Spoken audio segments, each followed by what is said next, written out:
What's up everybody, it's Larry Lursey. Welcome back to the channel. In today's video, we're going to take a look at Luminar AI's local masking ability. It's kind of their way of introducing layers, of doing multiple things on top of your image. And as you can imagine, it's pretty cool. If you don't already have Luminar AI, there is a link down in the description where you can check it out. I'll also give you a discount code here in the video where you can get a discount on the software. By the way, I hope you'll help me with my 2021 New Year's resolution of getting 1 billion subscribers. Seems like a lofty goal, but with your help I can get there. But if you're ready to learn about local masking in Luminar AI, let's roll the intro.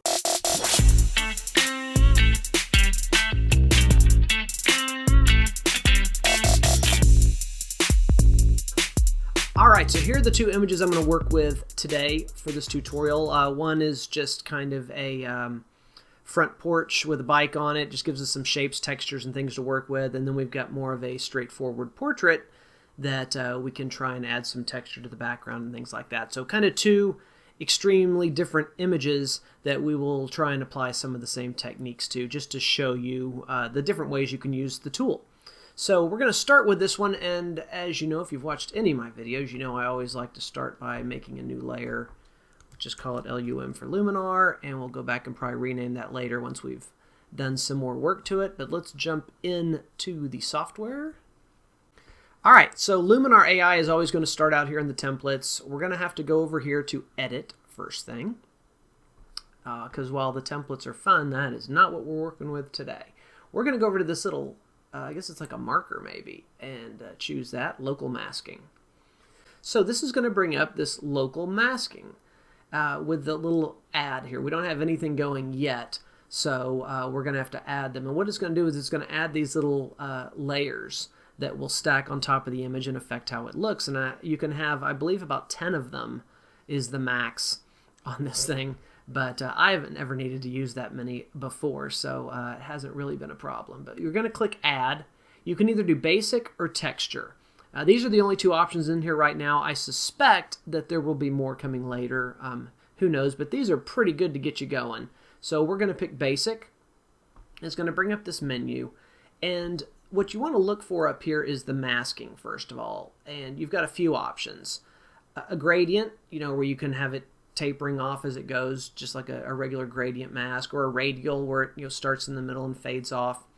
But we're going to just paint on the mask ourselves, and you can either paint or erase. If you paint, it's going to start with nothing, and you paint on what you want using this little brush, which you can use the bracket keys to make that bigger or smaller. You can also affect it over here with the radius, the softness, the opacity, just like you would any other brush in Photoshop. Or you can use the eraser if you know you want almost everything except one item. You would use that one, if that makes sense. It would be less painting. Once you've created your mask, then you go through and decide what you want to do to it. So let's say, for example, we want to work on just the door. First thing we would do is switch to the brush, and I'm going to do just a very fast selection. Obviously, if you were doing this for keeps, you would want to have a much more accurate selection, but this will show us what we're trying to do, and I'll just go like this, get a little bigger brush, and fill in that middle. So the red is what is selected. This is what we will be working with. So you can see it's only going to be this door. And you'll see that by coming down here and starting to play with some of these sliders. Like if we push that all the way, you can see how the door color is changing. The rest of the image is not. So we could lighten it up some, we could darken it, and add contrast, shadows, all that type of thing. What we're going to do is add some saturation to it. Maybe a little bit of structure to sharpen it, a little bit of that vibrance. Let's kind of play around until we're happy with it. You can come up here to the little slider and turn it off and on. That was the before, and that's the after. So it's giving it a little more interest there, so I like that. Let's do that, and once you're done with it, you just click up here, and we can see that it's sitting here. This is one of the layers that we're working with. So let's say you wanted to add some sharpness to the image. You wanted the whole thing to have a little more sharpness. We would come in here, hit Add, Basic, and the sharpness is going to, a lot of this is basically through contrast and structure. So let's beef up this structure some and a little bit of contrast. And you can definitely see a big difference here. Again, if we do the before and after. There's the before, and there's the after. And let's say, just for the sake of argument, that you decide that you don't want that extra sharpness on this door, that you like it everywhere else, but the door has gotten too bright and sharp. Not a problem. We would come over here to the eraser this time, and then we would come on here. You can see everything's red, so it's affecting everything, and we just would erase it off how we want it, just like that. And that, of course, is taking it completely off. You could go with the opacity, like we could bring the opacity down to 50, turn this back on and paint it. And so now it's going to be getting, about a 50% opacity on that door. And so you can play around with that, erase a little bit until you're getting just some effect on the door. However you want to do it, there's not a right or wrong answer. Well, I guess there's probably some wrong answers. But so now we can see as we turn this off, and watch the sharpness come back everywhere, but it's not going to affect the door nearly as much as we click it. There you go. So you can see the door didn't really change. We're only adding that sharpness and structure to the rest of the image. And you could go through and do this. You could do this to the color of the bike. You could do it with any number of things. If you think about it, you could do, say you wanted to add a vignette with this. Let's do one more just for fun. And this one, like you might even do you could probably do it as a radial, but let's just do it as a regular mask. And what we would do is go ahead and darken things. So you could just take the exposure down a little bit, like that. And then you could either apply it to everything and just clean out the middle. I'm going to hide it from everything and only add it here around the edges at a low opacity. I'll put it at 50%. And I'm just going to go around like this and just kind of color these edges. And you'll see it's starting to darken there. Let's keep this down about 40. Do a little more. We may go farther than we want. I don't know. We're just playing here. Get these corners really good up here. And you can definitely see that if we turn it off and then back on, you'll see, whoops. Close the whole thing, turn it back on. You can see that little bit of a vignette popping around the edges. So there's a whole bunch of different uses you could do this. Let's do one last thing to this image with a texture. Again, we can see here's our 3 different things. You can go back to any of them, by the way, at any point. If you want to go back and change, here's where we added the structure. If you decide you added too much, you can bring that down a little bit. You can go back and play with these all you want. Let's add one more, and this time we'll do a texture. So what you'll have here again is the same painting options, and we want to apply this texture everywhere. So I'm not going to mess with any masking itself. I'm just going to go ahead and load a texture. Let's just use this antique filter, and it gives it this hideous look. You can, by the way, flip it right here if you want to flip one side to the other, or top to bottom if there's something that you want to move around on the texture. A piece that's showing more or less texture, you can flip that piece of texture using these. You can bring that opacity up, and you see that's what we're working with, but for now we're okay. You can even zoom it. We're going to go to the advanced settings because nobody ever does an overlay in normal mode. Probably not. So what I always do is go into usually one of these 3, the overlay, soft light, or hard light. And you can just kind of hover over there, and everybody will have their own idea. Let's go with the hard light. Just go for the super dramatic look like that as long as we're going for it. We could even bring down that opacity a little bit if it's too much. And you can, again, play with all these things like the brightness, the contrast. Get it to exactly how you want it. And again, if you decide that you don't like that extra overlay, you can come back in here and mask it out of places. I don't want to do that because I want to keep it everywhere in this particular image, but just to kind of show you what you'd be working with. So there we go. We've got a texture and 3 basics, and of course what you can do down here, if you just love this look you've come up with, you can save it. And then what we would do is come here back to templates, hit the star for my collection, user templates, and here it is sitting right here. We will rename it. And we will call this porch texture. Probably should have a name that describes what it's doing, but for our purposes, we'll just call this porch texture. And so there you have it. Then all we have to do is hit apply. It will do its magic in the background and kick us back out into Photoshop. First thing I will do is change this to Luminar porch texture. So that'll allow me to go back if I decide I want another frame from this that I think would work better, but I want to apply that same look. I've got the ability to go back and recreate this without having to start over. And by the way, because we've got it on its own layer here, if I decide that I went too far, I can always dial it back to the point that I like it. So pretty happy with that. Considering where we started, I think that is a nice improvement over the original. So let's jump in and take a look at using a portrait. Okay, so let's take a look at this one. We're going to go to Edit, of course, over here to Local Masking. And let's start with, perhaps we want to just add a little bit of warmth to her face. We would come here to Add Basic, and we're just going to select her face, hair. I don't know that you have to be as accurate when you're doing this type of like a warmth, because we're only going to do a subtle warmth, and so I don't care if it bleeds over a tiny bit into her surroundings. That's not going to be the end of the world. I'm just going to try and get as close as I can here so that you can see what we're doing. Just any little bit of skin, just a little bit. Make sure I got everything. Perfect.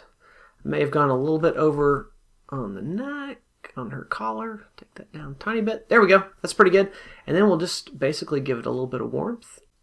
Okay, like that. Maybe you could do a little bit of the vibrance. And this won't be super noticeable. We don't want it to be super noticeable. Let's just do a tiny bit.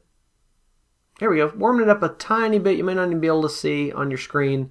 But just make it a little bit warmer, and it's only affecting the face and hair. The backdrop isn't changing. So we've done that. Now let's say we want to go in and put some texture behind her. What we would do is do Add Texture. What we will need to do now is deselect her. So we would hit Eraser, and then we're going to start coloring in her, because we don't want this texture we're about to apply to be on her necessarily. We want it to be on the background. So go through here and erase the red off of her, because again, it's only going to be doing this where you see that red.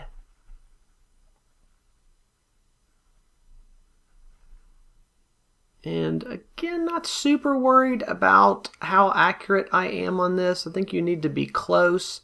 But if you have a tiny bit of spill, it's not going to be the end of the world. But again, if this was something you were doing for real, you'd want to probably make sure and be a little more accurate with that mask. But that gets us pretty close right there. So then we'll come in here and load a texture. We'll just go with this Angela paper. And it brings it in, and you can again use this to flip. Like if you watch this little piece of texture up here in the corner, when I flip it, it goes to the other side. So you can flip it that way, or you can flip it top to bottom like that. See it move down there until you find, like I don't like this dark piece right by her head, so I could flip it. Still don't like it there, flip it again. So you can adjust that until it's exactly how you like it. You can also come back in here with the opacity and make it stronger or weaker. I want just a little bit of this here like this. Again, we're going to go to Advanced Settings, change the blending mode. We'll try a few here, kind of like hard light. You could play with the texture on it, I mean the hue, if you want to change the color of that or the contrast. But we're going to leave it like that for now. And again, you will notice if I turn it off and on, it's not on her, it's just on the background behind her. If you think it's too strong, you just bring that opacity down a tiny bit, just like that. Then what we'll do, I'm going to add another texture. What I'm going to do is stack two textures on top of each other. So I'm going to load another texture here. We'll go with the antique filter this time. Now let's put it on Oliver. I've got to remember to come back up here, erase, and I'm going to go back through here and start erasing her again so that we don't have texture on her. Just real quickly, just get the basics here. I want you to understand the process here. And if you're doing this yourself, you're going to want to spend a little more time on the masking than what I'm doing. But this will give you a good idea what we're dealing with. Which, by the way, you're going to have problems in areas like this where there is the hair coming through and you can still see some background behind it, if you can kind of see there. So what you'll probably want to do with that is have a lower brush opacity and maybe work back and forth until you have some texture in there, and you're going to have to play with that a tiny bit. Oh, we don't want it on her face, so I'm going to go back and erase that. Here we go. I think that's pretty good. So again, now this background, we need to go into advanced settings, change this blending mode. I kind of like overlay on this one. Alright, so now we've got this texture in behind her. We could come in and do a little vignette. You can see I've got a little bit of a glow going here where I didn't do the best job with the selection. Not the end of the world. That's something you can go back and fix by coming back in here and saying, okay, we want more here. You can just paint that out. We'll need to do it to both of these textures though, because we don't know which one it is we're seeing. That should make it a little bit better. There we go. That fixed it. Now the final thing I might do is, see, we've got our two textures and then the basic. Let's go ahead and add one more that is just kind of giving it overall some warmth. So it's giving her some warmth and the background just to kind of tie things in together, give it a little bit of saturation, a tiny bit of contrast. Not too much. A little bit of vibrance. That kind of ties it together. There we go. We'll see the before and the after. Probably still a little too strong, so I might just come back on, pull that vibrance down a little bit. Maybe bring that warmth down to just one. Just a tiny bit. And again, we can come up here to this little comparison. And there she is with the background without and with. So you'll see, if you look closely, you'll see some areas where the masking's not perfect, but you get the idea of the concept that is how you would want to add these type things selectively to your images. And it works pretty well, and you can decide, you know, afterwards, if you decide the whole thing's too much, you can come in right here and dial that all the way down or bring it back up until it's exactly how you like it. So you got a lot of control. Once you're done, of course, you just hit apply and you're back into Photoshop to work with it however else you need to. There you have it. Really is a cool way to add these things into the software that you can adjust little bits by themselves without having to do these universal changes, and being able to mask those things. While you can mask some of the effects individually, this allows you to go in and really fine-tune what it is you're working on each different part of the image. It's really kind of the exact opposite of using templates, which are kind of a one-stop shop. You hit a button, it does everything. This is more going in and you're picking each individual part and working on it. So it's a bit of a time trade-off, but what you're giving up in speed, you're picking up in power. If you want to check out Luminar AI, there's a link in the description, and you can use the discount code LarryPhoto. That'll get you a discount on the software, which you can use to either save a little money or buy some of the add-on things that are available. But that's all I have for this week. If you aren't already one of my soon-to-be 1 billion subscribers, I hope you'll take a second to do so. Otherwise, I will see you in the next video. Take care. Bye-bye.